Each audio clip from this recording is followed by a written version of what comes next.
जी welcome back student. हम बात करेंगे टाइप ऑफ इंटरेस्ट की। जैसे कहा था, दो किस्म की टाइप्स होती हैं बच्चों।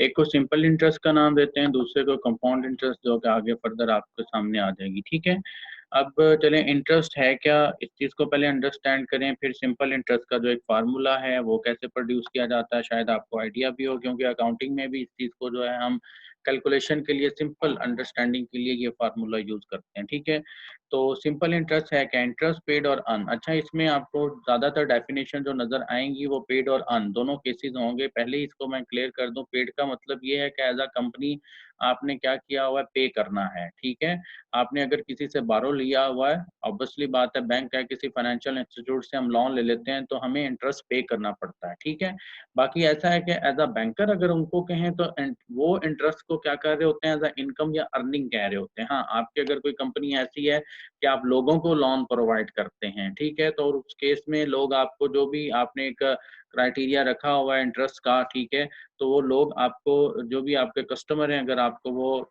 इंटरेस्ट आप उनसे लेते हैं, ठीक है, तो वो आपकी एक अर्निंग है, तो उसको अर्न करते हैं हम। ठीक है, तो इंटरेस्ट पेड भी हो सकता है, अर्न भी हो सकता है, बट आगे जो मेन चीज़ है वो देखें, इंटरेस्ट पेड और earn on only the original amount. ठीक है, वो इंटरेस्ट जो कि हम पेड करें या अर्न करें सिर्फ और सिर्फ इस पे ओरिजिनल अमाउंट।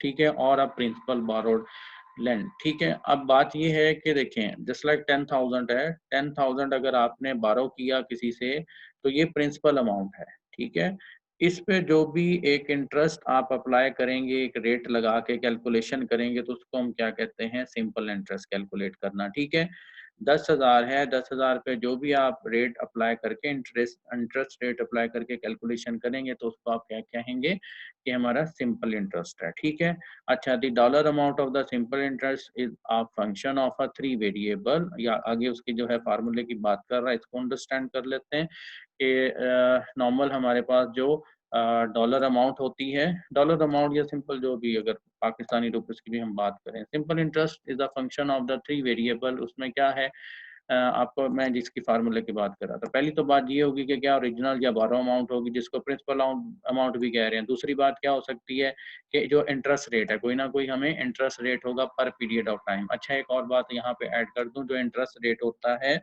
हमेशा वो एनुअल होता है। ठीक है, मंथली इंटरेस्ट रेट नहीं होता, क्वार्टरली नहीं होता, ठीक है, ना ही सेमी एनुअल होता है। हमेशा जो भी हमारे पास इंटरेस्ट रेट डिफाइन किया जा रहा होता है उसको क्या कहते हैं, एनुअल इंटरेस्ट रेट है। जैसे हम टैक्स की बात करते हैं ना, टैक्स रेट जो होता है, टैक्स अप्लाई होता है, वो कब अप्लाई होता है, वो भी एनुअली अप्लाई होता है। ठीक है, तो आपका जो इंटरेस्ट रेट है वो भी आपका जो प्रपोज इंटरेस्ट रेट होता है, नॉमिनल रेट या स्टेटड रेट जिसको हम कह रहे होते हैं, तो वो एनुअली होता है। ठीक है, पर टाइम पीरियड मीन टू से एनुअल। ठीक है, अच्छा, and the number of time period of for which the principal is borrow. ठीक है, ये नंबर ऑफ टाइम पीरियड से मुराद आपके पास क्या है, कितने सालों के लिए, कितने अरसे के लिए। एक, अगर एक साल का एक टाइम पीरियड है तो नंबर ऑफ टाइम पीरियड कितने हैं, दो हैं, तीन हैं, पांच हैं, पांच से मुराद 5 साल हो गए। ठीक हो गया जी, तो ये आपकी जो है नॉर्मल तीन वेरिएबल की बात कर रहा था मैं, तो इसको सिंप्लीफाई अगर हम करते हैं तो ये देखें आपके पास क्या है, एस जो है,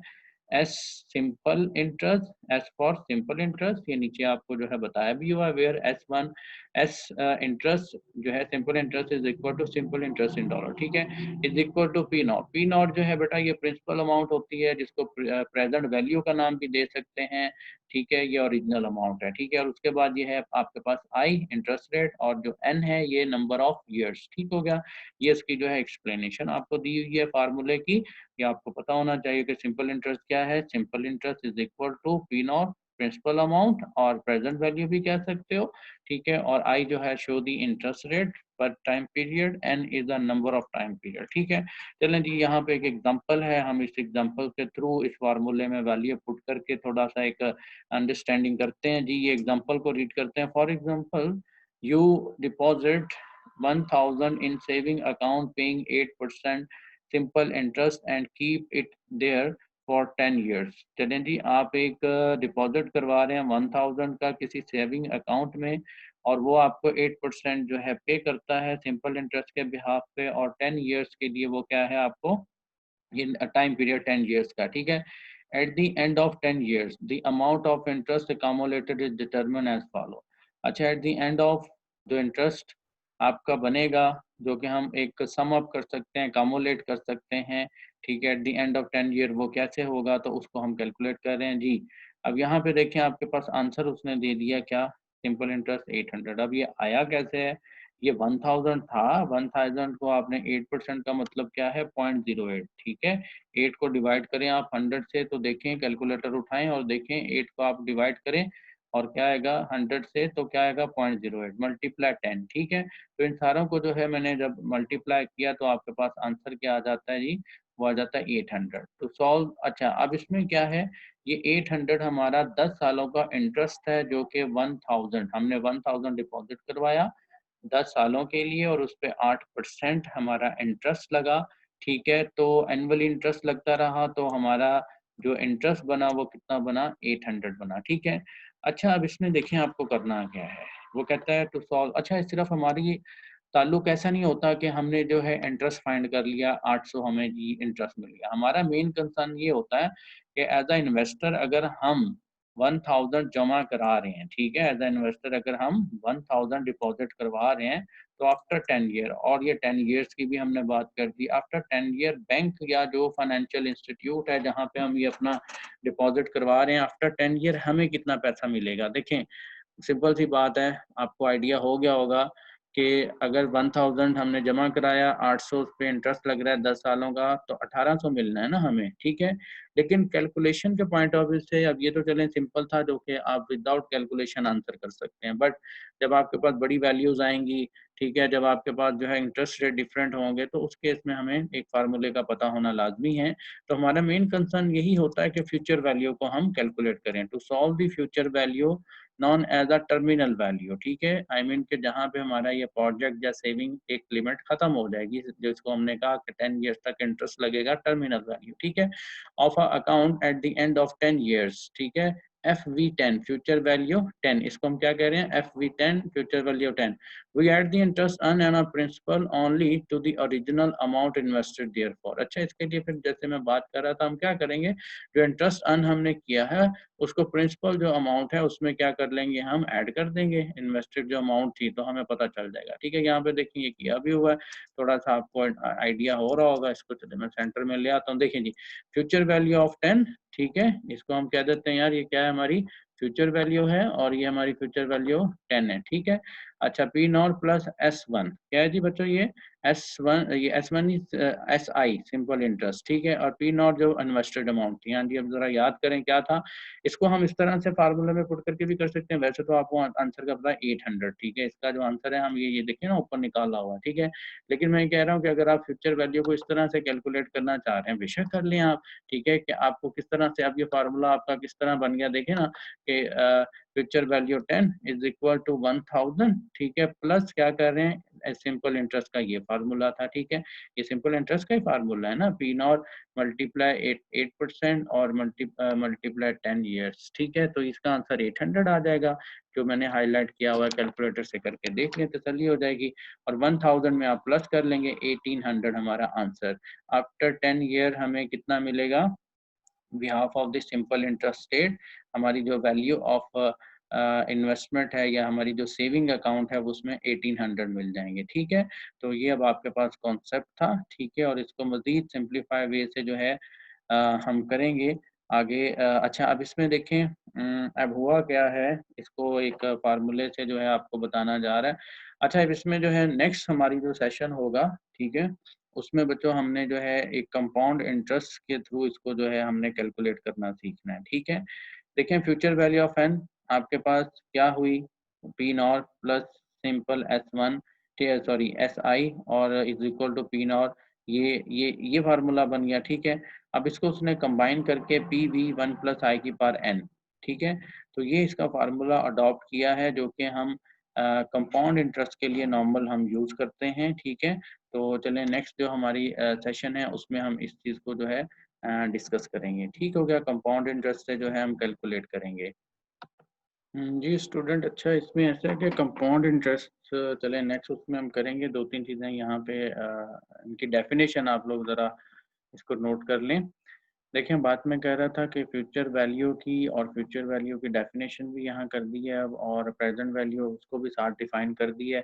सिंपल इंटरेस्ट हमने अगर फ्यूचर वैल्यू कैलकुलेट करनी है, ये हमारे पास फार्मूला था, दोबारा से मैं इसको रिकॉल कर रहा हूँ, ठीक है। अच्छा, future value 10 P present value और एसआई जो है हमारे पास सिंपल इंटरेस्ट, वैल्यू पुट की 1800 आंसर आ गया।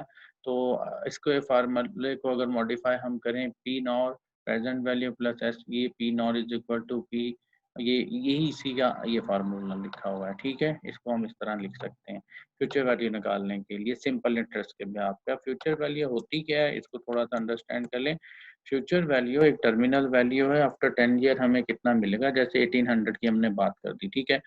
The value at some future time of a present amount of a money, present amount is a P nought, ठीक है। The value at some future time of a present amount of money, value of money some future time, वो value of money है सम future time में जो कि हमारी present value of money ही थी, या सीरीज ऑफ पेमेंट है valuated at a given interest rate. और ये किस तरह से आपके देखें, सिंपल आपका जो प्रेजेंट वैल्यू ऑफ मनी है या प्रेजेंट अमाउंट है, वो फ्यूचर टाइम में कितनी हो जाएगी उसको हम क्या कहते हैं फ्यूचर वैल्यू, लेकिन बिहाफ ऑफ सम इंटरेस्ट, उस पर कोई इंटरेस्ट हम अप्लाई करेंगे, जिससे क्या होगी वो फ्यूचर टाइम में जाके वो उसकी क्या वैल्यू होगी, उसको हम फ्यूचर वैल्यू कहते हैं, ठीक है। फ्यूचर वैल्यू ऑफ एन जो है पी नॉर 1 प्लस क्या हम कर रहे थे आई और एन, ठीक है, यही हमारे पास था। वन जो है हमारा एक अगेन इसको हमने कंबाइन, इसको जो है यहाँ से आपने कंबाइन कर लिया है, ठीक है। तो जो है आई और एन इंटरेस्ट रेट हो गया, ठीक हो गया। तो ये आपके पास जो है फ्यूचर वैल्यू थी। प्रेजेंट वैल्यू की अगर मैं बात करूं तो current value of a future amount of money और a series of payment evaluated a given interest rate, given interest rate के बिहाफ पे आपका क्या है, ये जो प्रेजेंट वैल्यू होती है current value of your future amount of money, current value हमारी क्या होगी फ्यूचर अमाउंट ऑफ मनी की, ठीक है। तो उसमें भी आप ऑब्वियसली बात है कोई इंटरेस्ट रेट अप्लाई होगा। Some time we need to proceed the opposite direction, that is we know the future value of deposit at a I% for the end year, but we don't know the principal originally invested, the account present value p nor is equal to p present value of nor is a p nor, ठीक है। rearrangement of however it is the all needed। अब देखें sometime वो यही हमें कह रहा था कि डिपॉजिट तो हम करा देते हैं, हमें जो है इंटरेस्ट रेट उसका कैलकुलेट करना पड़ता है ईयर्स के लिए, ये आगे आएगा भी। तो सिंपल आपका जो एक फार्मूला होता है प्रेजेंट वैल्यू का, वो क्या होगा P nought is equal to, ठीक है, ये प्रेजेंट वैल्यू कैलकुलेट करनी है तो फ्यूचर टाइम फ्यूचर वैल्यू, ठीक है, और डिवाइड कर देंगे, अब क्या है डिवाइड कर देंगे 1 प्लस आई के पार वही एन, ठीक है। सिंपल आपकी ये जो वैल्यूज है ना ये पी नॉर है, ठीक है। इसको अगर मैं कहता हूँ कैलकुलेट करना है तो ये जो वैल्यू आप क्या करोगे, सिंपल यहाँ पे जाके डिवाइड कर दोगे ना, इस साइड पे जाके इसको डिवाइड कर दोगे, तो बस ये यहाँ पे उसने किया हुआ है कि अगर आपको पी प्रेजेंट वैल्यू कैलकुलेट करनी हो तो आप कैसे कर सकते हैं, future value divided by 1 plus I N जो है हम नीचे डिवाइड कर देंगे, ठीक है। तो ये हमारे पास कॉन्सेप्ट था। बाकी now do you can familiar the mechanical simple interest, ये सिंपल इंटरेस्ट था। अब आगे नेक्स्ट जो है हम फ्यूचर वैल्यू और प्रेजेंट वैल्यू को माइंड में रखना है और हम जो है कंपाउंड इंटरेस्ट की तरफ मूव करते हैं। इंटरेस्ट कंपाउंड इंटरेस्ट होता है क्या और उसकी जो कैलकुलेशन है वो भी, ठीक हो गया जी। नेक्स्ट सेशन में मुलाकात होगी।